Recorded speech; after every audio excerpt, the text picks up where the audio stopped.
May nakain ka na naman? Oo. Anong may balahibo? May buhok? Eh, hindi, walang buhok yung kinain ko. Hindi ka daw, para nakakatawag daw siya sa akin. Ang tingin niya sa akin maglalasing. Oh, tatagaga mo. Eh, Umuwi ka? hindi. Sabi ni kumpare, umuwi na daw agad ako kasi gawa ng, may lalakarin pa siya. Oh, Pinauwi na agad ako. o ano yan, dala mo yan. Ito, pinasalubong sa'yo ni kumpare. Para sa'yo daw to. Para sa akin? Oo. Sa akin ba upa yan o sa'yo? Hindi, para sa'yo daw to. Bigay niya sa'yo. Oh, ganun. May bigay ko daw sa'yo yan, ayun o. Bigay niya sa'yo. Talaga namang napakabait na yung kumpare natin. Mabait Ngayon, talaga. ano? At saka madali lang naman kami. Umuwi ka ng maaga. Hindi na kasi kami lumayo kasi traffic pag pumunta pa kami ng Sogo. Hindi na kami nag-Sogo ngayon. Hindi na kami pumunta ng Sogo. Diyan lang kami dito sa atin sa malapit. Meron naman dito marami sa atin hindi Sogo. Okay, kumpare. Sa Platinum pala niya ako dinala.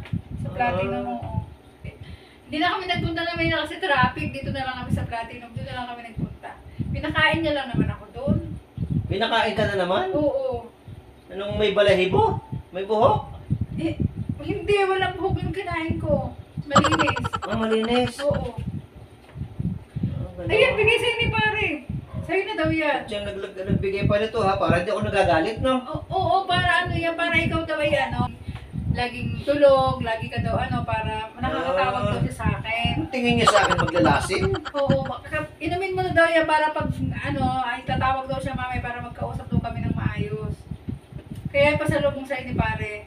Ibigay ko daw yan sa'yo. Oh, ayos ah. Oo. Masarap to. Kung masarap talaga yan, gusto mo uminom ka na ngayon para pag mamay natawag daw siya. Sabihin mo yung pumarito siya ng aming mainom na ito. Kaya isang araw nga pupunta nga siya dito. Oo, para pagka kami nag-iinom siya, ang pupulutanin ko. Kaya dadali naman daw niya ipulutan para mag one-on-one daw kayo. Sige.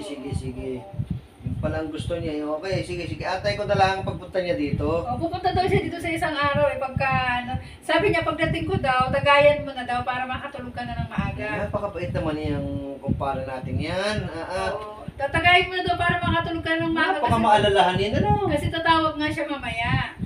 Tawagan niya ako para magkausap daw kami. Oh. Kumain ka na ba? Ano ba? Hindi pa nga eh. Kumain na ako. Magluluto pa lang ako eh. Pinakain na ako ni kumpare. Talaga, nabusog ka. Busog na nga ako eh. Kumain na. Pinagkain lang kami niya sa Platinum lang. Masarap pala. Sige, tayo sa labas.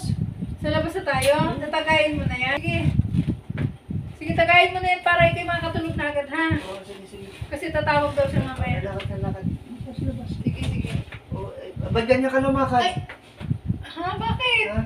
Anong masakit sa'yo? Ba't Walang masakit sa akin. Ba't kakaangka-angka ng lumakad? Hindi naman. Normal naman ah. Normal ba yung kakaangka ka? O, parang maluluhod ka pa. Hindi, normal lang naman. Parang hinang-hina ka. Hindi, okay naman ako. Umakita ako sa escalator pagkakam ko, Escalator, di ba? Tumataas ang kusa Walang yun. kuryente yung dinaanan naming kaya hindi umaano. Ganon. Kaya parang mapapaluhod ka na, napagod ka pag akyat sa hagdan. Masakit yung tuhod ko. Oo, yung taas baba ka dun sa hagdan, ganon. Oo. Sige na, uminom ka na dun din ako at ako uminom ka na. Para makatulog ka na agad, uminom ka na ha. Ganun Lagayin ba? mo na yan.